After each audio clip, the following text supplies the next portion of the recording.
Hello friends, आपके अपने YouTube channel UPSC net में स्वागत है। मैं तरुण गुप्ता। आज हम बात करने वाले हैं इन न्यूज प्रोग्राम के माध्यम से कोंडा रेड्डी जनजाति के बारे में। आपने खबरों में बहुत सुना होगा कोंडा रेड्डी जनजाति है क्यों इतना चर्चा में बनी हुई थी, लेकिन क्या ये आपने इतने पॉइंट ऑफ व्यू पे मैंने सुना है या आपने इतने पॉइंट ऑफ व्यू पे क्या बातें की हैं, नहीं की हैं। तो हम एक एक करके इन न्यूज प्रोग्राम के माध्यम से कोंडा रेड्डी जनजाति के बारे में समझेंगे। चर्चा में क्यों है, प्रमुख बिंदु क्या है, कोंडा रेड्डी जनजाति क्या है, इनकी भाषा क्या है, राजनीतिक संगठन इनका कैसा है, इनका मुख्य व्यवसाय क्या है, भारतीय रॉलेर वृक्ष क्या है, जो वृक्ष आप देख रहे हो यहाँ पर पानी निकल रहा है, इस वृक्ष की विशेषता क्या है, विशेष रूप से कमजोर जनजाति पीवीटीजी में ये शामिल हो चुकी हैं तो कैसे हुई हैं, या इनके बारे में क्या कहा जा सकता है, राय क्या है, आदिम जनजातियां समूहों का निर्माण कैसे होता है, या क्या ये कोंडा रेड्डी जनजाति आदिम जनजाति समूह से संबंधित है। अंतिम में आपके लिए एक प्रश्न होगा जो कि प्रीलिम्स का एग्जाम का रहता है, आपको हर बार की तरह इस बार भी कमेंट में उसका आंसर देना होता है। तो हम सबसे पहले समझ लेते हैं कोंडा रेड्डी के बारे में चर्चा में क्यों है। तो चर्चा में समझने से पहले आप लोग को ये पता होना चाहिए, अगर आप लोग को पीडीएफ डाउनलोड करना है डायरेक्टली हमारे नट लर्निंग ऐप, याद रखिएगा ऐप है जिसके डिस्क्रिप्शन में लिंक है, ऐप को एंड्रॉइड ऐप को डाउनलोड करके आप पीडीएफ टेस्ट सीरीज, बहुत सारे एग्जाम्स की टेस्ट सीरीज है वो भी आप लोग लगा सकते हो। ठीक है, तो इसलिए आप लोग एक बार जो डिस्क्रिप्शन है उसको चेकआउट कर लीजिएगा। हम सबसे पहले समझ लेते हैं चर्चा में क्यों है कोंडा रेड्डी जनजाति। तो कोंडा रेड्डी जो जनजाति है वह आंध्र प्रदेश के वन अधिकारियों के समक्ष अपने स्वदेशी ज्ञान को साझा किया है। इन्होंने किसके समक्ष किया है, आंध्र प्रदेश से, याद रखिएगा। जो आंध्र प्रदेश की जो वन विभाग अधिकारी थे, इन्होंने कोंडा रेड्डी जनजाति ने अपना स्वदेशी जो भारतीय ज्ञान है उन्होंने बताया हुआ है वन अधिकारियों को। क्या बताया है तो इस बारे में हम प्रमुख बिंदु के तहत समझ लेते हैं। कोंडा रेड्डी जनजाति ने आंध्र प्रदेश के वन अधिकारियों को स्वदेशी ज्ञान की द्वारा पप्पीकोंडा राष्ट्रीय उद्यान में, याद रखिए कौन सा है, पापीकोंडा, कौन सा है, पापीकोंडा, जो पापीकोंडा नेशनल पार्क है, याद रखिएगा जो नेशनल पार्क है, राष्ट्रीय उद्यान है, वहां पर एक वृक्ष था जिसका नाम है और लॉरेल वृक्ष। ठीक है, लॉरेल वृक्ष के अंदर पानी होने की इन्होंने सूचना दी है। तो यहाँ पर अब जो पापीकोंडा, ये याद रखिएगा जो राष्ट्रीय उद्यान है अभी ये चर्चा में आ चुका है, तो इसके बारे में अब आप लोगों को पढ़ना पड़ेगा पापीकोंडा राष्ट्रीय उद्यान, क्योंकि जो जनजाति है इसके बारे में हो सकता है क्वेश्चन में बनने से बने या ना बने पता नहीं, लेकिन अब ये राष्ट्रीय उद्यान चर्चा में आ चुका है तो राष्ट्रीय उद्यान के बारे में आप लोग को अब पढ़ना पड़ेगा। अब राष्ट्रीय उद्यान के साथ साथ में जो वृक्ष है, भारतीय लॉरेल वृक्ष है, इसके अंदर पानी प्राप्त होने की इन्होंने सूचना दी है वन अधिकारियों को। कोंडा रेड्डी जनजाति की बात करें, भद्राचलम जो कि आंध्र प्रदेश की सबसे बड़ी आदिम जनजातियों में से एक है। तो अब आप लोगों को ये पता हो गया है कि कोंडा रेड्डी जनजाति वो कैसी जनजाति है, एक आदिम जनजाति है। याद रखिए कहाँ पे संबंध है, आंध्र प्रदेश राज्य से इसका संबंध है, भद्राचलम के पास में ये पाई जाती है। अपने पारंपरिक ज्ञान और संसाधनों के लिए ये महत्वपूर्ण जानी जाती है। विशेष रूप से कमजोर जनजाति समूह जैसे में पीवीटीजी के अंतर्गत आती हैं। जो विशेष रूप से कमजोर जनजातियां होती हैं उनको हम पीवीटीजी में रखते हैं।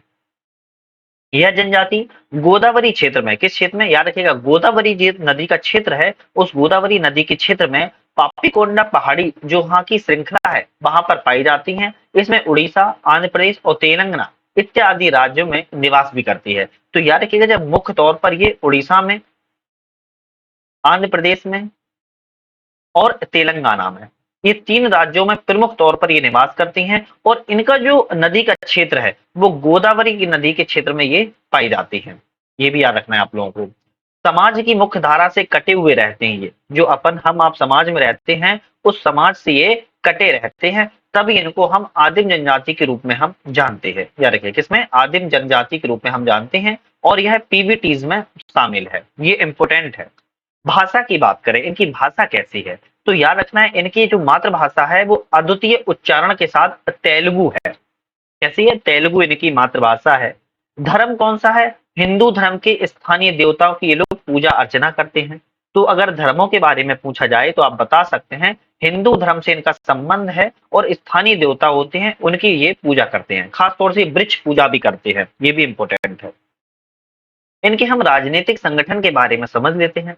राजनीतिक संगठन की अगर बात करें तो सामाजिक नियंत्रण अपनी एक संस्था है जिसे कुल पंचायत कहा जाता है। इनका एक ग्रुप है, समाज का अपना एक ग्रुप है जिसको ये पंचायत के रूप में, कुल पंचायत के रूप में जानते हैं। प्रत्येक गांव का एक पारंपरिक मुखिया होता है जिसे पैदा कापू कहा जाता है। यार क्या कहा जाता है? पैदा कापू। पैदा कापू कहते हैं, जो प्रमुख तौर पर एक गांव का मुखिया होता है जिसको पैदा कापू कहा जाता है। मुखिया का पद वंशानुगत होता है, मतलब कि पहले दादा थे, फिर उनके पुत्र आए, फिर उनके पुत्र आए, इस तरीके से वंशानुगत मुखिया का पद रहता है।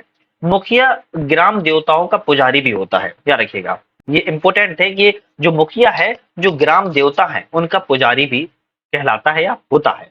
तो इनकी सामाजिक जो संगठन है बड़ा वैसा है, जो ग्रुप में पंचायत होती है और प्रत्येक गांव का एक मुखिया है जिसको पैदा कापू कहते हैं। पद वंशानुगत होता है मुखिया का और इनकी पूजा भी की जाती है।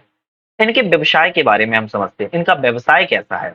जनजाति पर वर्तमान में पारंपरिक काश्तकारियों को स्थानांतरित कृषि और बागवानी व्यवसाय कर रहे हैं। कैसी कर रहे हैं? स्थानांतरित कृषि कर रहे हैं और बागवानी ये व्यवसाय कर रहे हैं। इस आदिवासी समूह की जो आजीविका के अन्य स्रोत है, लकड़ी वन उत्पादों का निर्माण करना और बांस की टोकरी बनाना इनका सबसे प्रमुख व्यवसाय है। तो ये बांस की जो टोकरी होते हैं उसको ये लोग बनाते हैं, बांस की टोकरी को, है ना। तो इनका ये प्रमुख व्यवसाय है क्योंकि लकड़ी से वन उत्पादों से ही ये लोग कार्य करते हैं।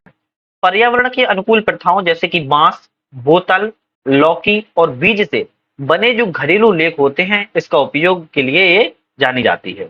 तो याद रखिएगा, पर्यावरण के अनुकूल प्रथाएं इनकी हैं, ये इंपॉर्टेंट है।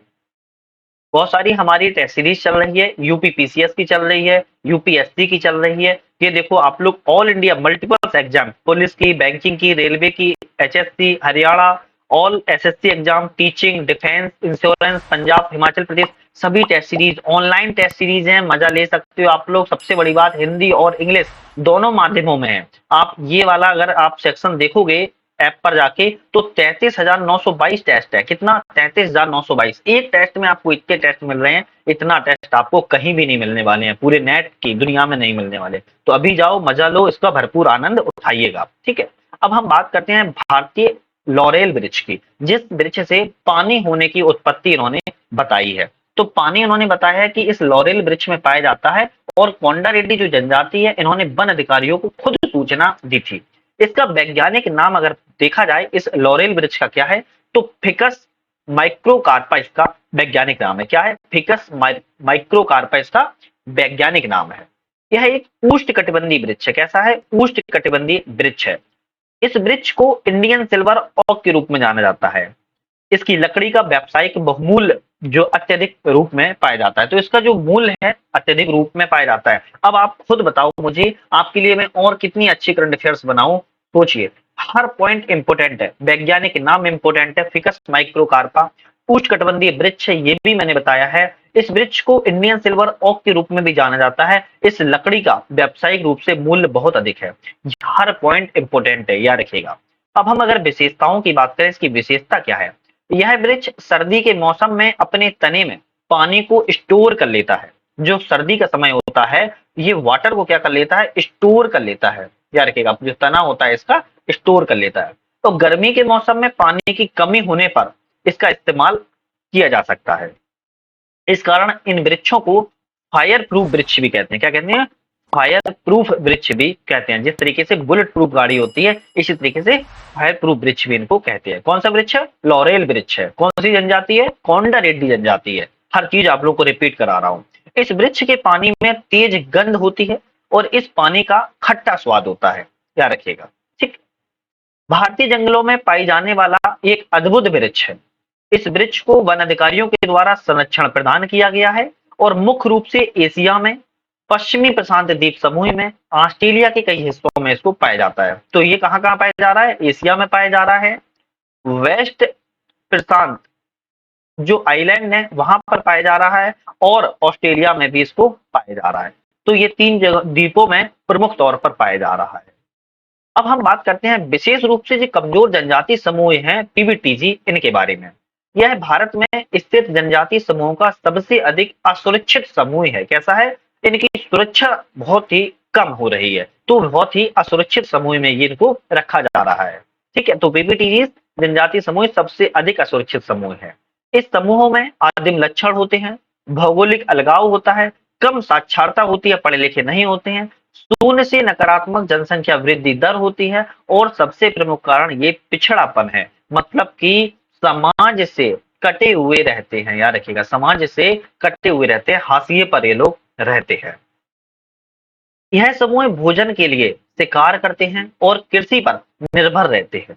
भारत सरकार के द्वारा 18 राज्यों और केंद्र शासित प्रदेशों में 75 विशेष रूप से कमजोर जनजाति समूह पीबीटीजी को पहचान की गई है। तो भारत सरकार के द्वारा 75 पीबीटीजी की पहचान की गई है। वेरी इंपोर्टेंट क्वेश्चन है, आ सकता है एग्जाम के पर्पज से, याद रखिएगा। आदिम जनजातियों को हम देख लेते हैं। आदिम जनजातियों का निर्माण 1973 में 1973 में ढेबर आयोग था। उनके द्वारा आदिम जनजाति समूहों को एक अलग श्रेणी के रूप में वर्गीकृत कर विशेष रूप से कमजोर जनजाति समूह में कर दिया गया था। तो 1973 में किया गया था, किसके आयोग पर? ढेबर आयोग पर, याद रखिएगा। तो ढेबर आयोग इंपोर्टेंट है। वैसे तो प्रीवियस ईयर आप लोग देखते होंगे, ये पूछा भी जा चुका है क्वेश्चन। तो ढेबर आयोग ने ही आदिम जनजातियों को अलग श्रेणी के रूप में वर्गीकृत किया हुआ था। वर्ष 2011 की जनगणना के अनुसार उड़ीसा में जो पीबीटीज हैं, सबसे अधिक जनसंख्या है। कितनी है? याद रखिएगा, 8,66,000 की जनसंख्या है। सबसे अधिक उड़ीसा राज्य में। कहां पर है पीबीटीज? उड़ीसा राज्य में 8,66,000 सबसे अधिक। इसके बाद अगर नाम आता है तो मध्य प्रदेश का आता है। उड़ीसा के बाद मध्य प्रदेश का है, जहां पर 6,09,000 पीबीटीज है। तीसरे स्थान पर आंध्र प्रदेश का आता है, लेकिन इसमें तेलंगाना को मिलाया गया है। तो आंध्र प्रदेश और तेलंगाना दोनों को मिलाकर 5,39,000 संख्या आती है। तो आप देखोगे यहाँ पर उड़ीसा पहले स्थान पर है, मध्य प्रदेश दूसरे स्थान पर है और आंध्र प्रदेश और तेलंगाना दोनों को मिलाकर तीसरे स्थान पर है। तो पीवीटीज का जो निर्माण है एक समय में हुआ है और इनका राज्यों के रूप में मैंने आप लोगों को बता दिया है कि उड़ीसा में 8,66,000, मध्य प्रदेश में 6,09,000, आंध्र प्रदेश में तेलंगाना के साथ में 5,39,000 इनकी संख्या है। और भारत सरकार ने कितनी पीबीटीज की है? 75 पीबीटीज को पहचाना हुआ है, याद रखिएगा, 75। ठीक है। आपके लिए अंतिम में एक प्यारा सा क्वेश्चन है। अभी तक आप लोगों ने चैनल को सब्सक्राइब नहीं किया होगा तो कर लीजिए। वीडियो पसंद आएगी लाइक कीजिए, शेयर कीजिए अपने फ्रेंड सर्कल में। मुझे मोटिवेशन मिलेगा। नट लर्निंग ऐप नाम से, किस नाम से? नट लर्निंग ऐप नाम से एंड्रॉइड ऐप है, जिसकी डिस्क्रिप्शन में लिंक है, आप लोग डाउनलोड कर लीजिए। वहां पर टेस्ट सीरीज वगैरह देखिएगा, पीडीएफ। आप लोग फीडबैक दीजिएगा कैसा क्या है। ठीक है। क्वेश्चन देख लेते हैं। हाल ही में चर्चा में रही कोंडा रेड्डी जनजाति का संबंध किस राज्य से है? मध्य प्रदेश, महाराष्ट्र, आंध्र प्रदेश और झारखंड। अभी मैंने आप लोगों को पूरा डिटेल से बताया है। क्वेश्चन नहीं आ रहा है, वीडियो को दोबारा देखो अगेन, और उसके बाद आप लोग आंसर जरूर कमेंट में करिएगा। तो आज के लिए समाप्त करते हैं। नेक्स्ट वीडियो में पुनः मुलाकात करेंगे। वीडियो पे बने रहने के लिए आपका बहुत बहुत धन्यवाद।